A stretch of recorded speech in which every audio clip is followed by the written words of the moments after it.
அப்போ மேஷராசி அன்பர்களை பொறுத்த வரைக்கும் சனி பகவான் வந்து பார்த்தீங்கன்னா 10 மற்றும் 11 அதிபன். தொழில் ஸ்தானம் ஜீவனஸ்தானத்துக்கும் சனி பகவான் தான் அதிபன், அதே மாதிரி லாபஸ்தானத்துக்கு சனி பகவான் தான் அதிபன். புரியுதுங்களா? அப்போ நிறைய பேருக்கு இந்த வக்ரகதி அடைஞ்சு குருனோட பார்வை இருக்கும்போது என்ன நடக்கும்னா, குருனோட பார்வை இல்லை, குரு சிம்மத்துக்கு போயிட்டாரு, சனி வக்ரகதி அடைஞ்சிருக்காரு. இப்போ என்ன ஆகும் அப்படின்னா, பிரச்சனைகள்லாம் ஒஞ்சா மாதிரி இருந்துச்சுப்பா. கடைசி இந்த 40 நாள் வந்து பார்த்தீங்கன்னா திருப்பி அப்படியே பிரச்சனை அப்படியே புகையா கிளம்புது அப்படின்ற மாதிரி. சனிக்கு பொறுத்த வரைக்குமா நிறைய ஹிண்ட்ரன்சஸ் கொடுப்பான். யார் ஒருத்தர் அத்தனை ஹிண்ட்ரன்ஸையும் சக்ஸஸ் ஆகி ஓடுறாங்களோ அவங்கள பெரிய லெவலில் ஜெயிக்க வைப்பான் சனி. அப்போ சனி கெடுக்கிறது இல்லப்பா, உனக்கு டெஸ்ட் மோட்ல உன்னை போடுறான். நீ டெஸ்ட் மோட்ல சக்ஸஸ் ஆயிட்ட அப்படின்னா நீ ஸ்திரமான சக்ஸஸ் அப்படின்றது ஆயிடுவேன்.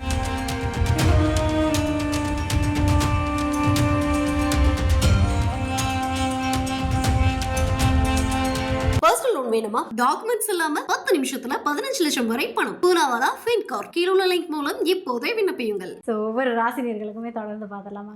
முதல்ல இருக்கக்கூடிய ராசி பார்த்தீங்க அப்படின்னா மேஷ ராசி. ஸோ இந்த மேஷ ராசிக்கு சனி பகவான் வக்ரம் ஆகிறாருன்னா என்ன மாதிரியான விஷயத்த பண்ணுவார்? பொதுவாக மேஷ ராசிக்கு சனி பகவான் என்னவா இருக்காரு? 7 நாட்டு சனியா இருக்காரு. ஆமாம், 7 நாட்டு சனியா இருக்காரு. ஃபர்ஸ்ட் வந்து வக்ரகதி அடைகிறாரு அப்படின்றதே நல்லது தானே. உன்னை நான் கெடுக்கணும் அப்படின்னு நினச்சிட்டு இருக்கேன். நான் வக்ரகதி அடையும் போது என்னோட ஆற்றல் ஜாஸ்தியாக இருக்குது அப்படின்னாலும் குருனோட பார்வையில் நான் வந்துடுறேன். ஓகே, குருனோட பார்வையில் நான் வந்துடுறேன். குருனோட பார்வையில் வரும்போது பெருசாக உனக்கு 7 நாட்டு சனி கெடுக்கணுன்றது கெடுக்க போகிறது இல்லை. நான் வக்ரகதி அடையும் போதே கெடுக்கணுன்ற அந்த கொடுக்கக்கூடிய எஃபெக்ட்ஸ் வந்து கொஞ்சம் கம்மியாகும். அதுக்கும் மேலே குருனோட பார்வை இருக்கும்போது சனி ஆல்மோஸ்ட் நல்லிஃபை ஆகிடுவார். இது ஒரு பெரிய ப்ளஸ். அதுக்கு இப்போ சனி வக்ரகதி குருனோட பார்வை. இப்போ மேஷராசி அன்பர்களை பொறுத்த வரைக்கும் சனி பகவான் வந்து பார்த்தீங்கன்னா 10 மற்றும் 11 அதிபன். தொழில் ஸ்தானம் ஜீவனஸ்தானத்துக்கும் சனி பகவான் தான் அதிபன், அதே மாதிரி லாபஸ்தானத்துக்கும் சனி பகவான் தான் அதிபன். புரியுதுங்களா? அப்போ நிறைய பேருக்கு இந்த வக்ரகதி அடைஞ்சு குருனோட பார்வை இருக்கும்போது என்ன நடக்கும்னா, இப்போ நீ இப்போ வந்து ஒரு விஜேன்னு சொல்லுவாங்க இல்லையா உங்கள்த, இப்போ நீ விஜேவாக இருக்க. இப்போ உனக்கு தோணும் நம்ம வந்து எவ்வளோ திறமைசாலியான பொண்ணு, அழகாக இருக்கும், நல்லா பேசக்கூடிய தன்மை இருக்குது, அழகு இல்லை, அறிவு இல்லை, பேசக்கூடிய தன்மையும் இல்லை, நம்மளோட பிள்ளைங்க பயங்கரமாக சம்பாதிக்குதுங்களே, எனக்கு ஈக்குவல் திறமையே இல்லை ஆனால் பயங்கரமாக சம்பாதிக்குது அப்படின்னு உனக்கு உன்னோட தொழில் குறித்து அதனோட லாபம் குறித்து எந்த வித திறமையும் இல்லை, எனக்கு எந்த விதத்துலையும் அவங்க ஈக்குவல் இல்லை, ஆனால் அவங்க பெரிய ஒரு இதில் இருக்காங்க, சேட்டலைட்டில் இருக்காங்க, என்னோடய ஃப்ரெண்டு தான் அவங்க சேட்டலைட்டில் இருக்காங்க, ஆனால் நான் வந்து யூடியூப்பில் தான் இருக்கேன் அப்படின்ற மாதிரி உனக்கு உன்னோட தொழில் குறித்தும் லாபம் குறித்தும் கவலைகள் இருக்குது அப்படின்னா இந்த காலகட்டம் அது சக்ஸஸ் ஆகும். ஓகே, புரியுதம்மா? இப்போ ரொம்ப பேருக்கு ஆசை இருக்கும், எல்லாம் வந்து பார்த்தீங்கன்னா விஜேஸ்க்கும் விஜயில் நம்ம வந்து பண்ணணும் அப்படின்ற ஆசை இருக்கும், டிவியில் பண்ணணுன்ற ஆசை இருக்கும், நிறைய பேருக்கு விஜயில் பண்ணணுன்ற ஆசை இருக்கும். ஏன்னா என்டர்டெயின்மெண்ட் சேனல் அப்படின்றதுனால ரொம்ப ஜாலியாக போகுது அப்படின்ற மாதிரி. அதுக்கு பின்னாடி நிறைய கஷ்டங்களும் இருக்கும், வேலை செய்யல, ஹார்ட் ஒர்க்கு, டெடிக்கேஷன் எல்லாம் இருந்தாலும் ரொம்ப ஸ்டேஜுன்னு வந்து ஜாலியாக சிரிச்சிட்டே போகுது, பெருசாக காம்ப்ளிகேஷன்ஸ் இல்லை அப்படின்ற மாதிரி என்ன இருக்கும். அந்த மாதிரி இந்த துறையில் இருக்கவங்க நிறைய பேர் அந்த மாதிரி சேட்டலைட்டு, முக்கியமாக இந்த மாதிரி முக்கியமான சேட்டலைட்டில் போகணுன்னு ஆசைப்பட்றாங்கன்னா இந்த காலகட்டத்தில் நடக்குது. ஓகே, புரியுது இல்லைம்மா? என்னுடைய தொழில் குறித்து லாபம் குறித்து எனக்கு பல யோஜனைகள், பல ஆசைகள், ஒவ்வொருத்தவங்களுக்கும் 1-2 ஆசை இருக்க போது, ஏகப்பட்டது இருக்கும். புரியுதம்மா?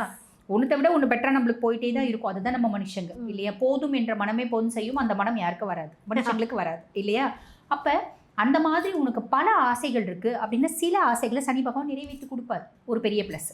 இது குருனோட பார்வையில் வக்ரகதி அடைஞ்ச சனி. குருனோட பார்வை இல்லை, குரு சிம்மத்துக்கு போயிட்டாரு, சனி வக்ரகதி அடைஞ்சிருக்காரு. ஓகே, இப்போ என்ன ஆகும் அப்படின்னா, ரொம்ப சிம்பிளாக சொல்லணும் அப்படின்னா, பிரச்சனைகள்லாம் ஒஞ்சா மாதிரி இருந்துச்சுப்பா. கடைசி இந்த 40 நாள் வந்து பார்த்திங்கன்னா திருப்பி அப்படியே பிரச்சனை அப்படியே புகையாக கிளம்புது அப்படின்ற மாதிரி இருக்கும். நமக்கு ஆல்ரெடி இருந்த பிரச்சனையை விட கொஞ்சம் இன்டென்சிஃபை ஆன மாதிரி தெரியும். நடுவில் கம்ப்ளீட்லி வந்து ஃப்ரீ ஆகிட்டேன். இப்போ வந்து பார்த்திங்கன்னா இன்டென்சிஃபை ஆன மாதிரி தெரியும். ரொம்ப சிம்பிளாக சொல்லணும் அப்படின்னா, ஓடினா கூட உழுந்து தான் ஓடுவேன். ஓகே, ஐயோ உழுந்துட்டேனே அப்படின்னு உட்காந்துட்டேன் அப்படின்னா உன்னோட நீ எங்கள் தோல்வியை ஒத்துக்கிறேன்னு அர்த்தம். ஓகே, சனி அப்படி தான் உன்னை டெஸ்ட் பண்ணுவான். சனிக்கு பொறுத்த வரைக்குமா நிறைய ஹிண்ட்ரன்சஸ் கொடுப்பான். யார் ஒருத்தர் அத்தனை ஹிண்ட்ரன்ஸ்லையும் சக்ஸஸ் ஆகி ஓடுறாங்களோ அவங்கள பெரிய லெவலில் ஜெயிக்க வைப்பான் சனி.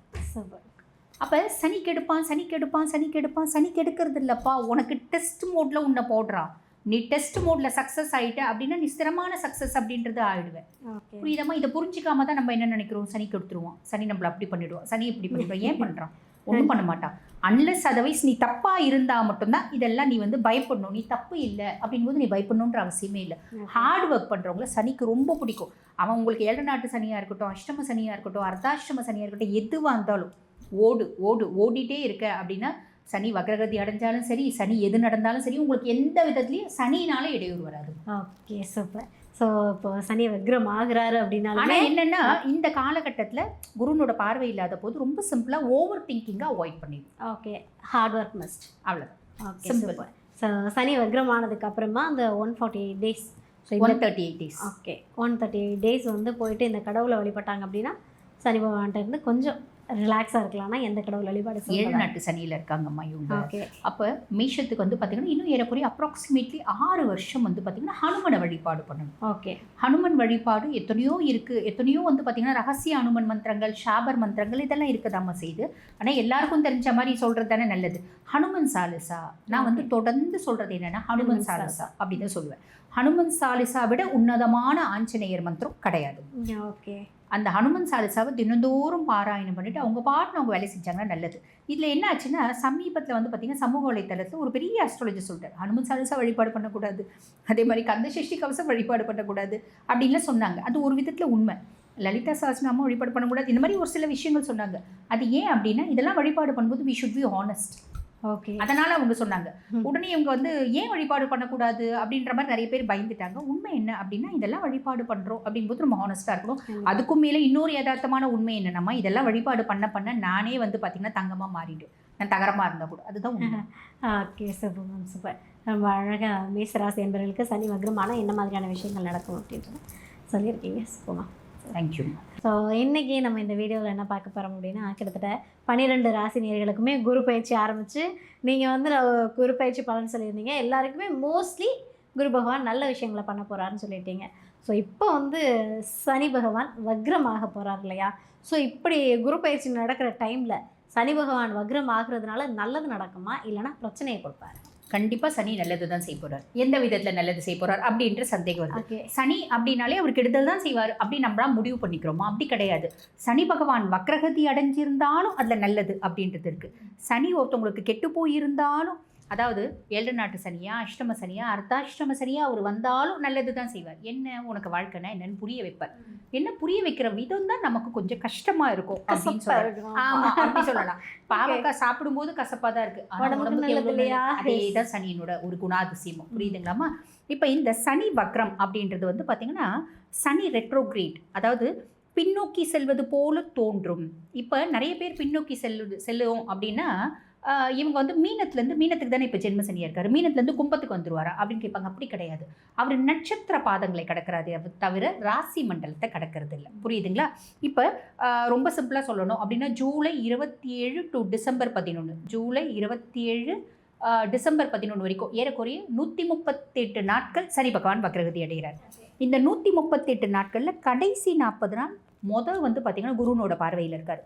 கடைசி அப்ராக்சிமேட்லி 42 டேஸ், 40 டேஸ்னு வச்சுக்கலாம்.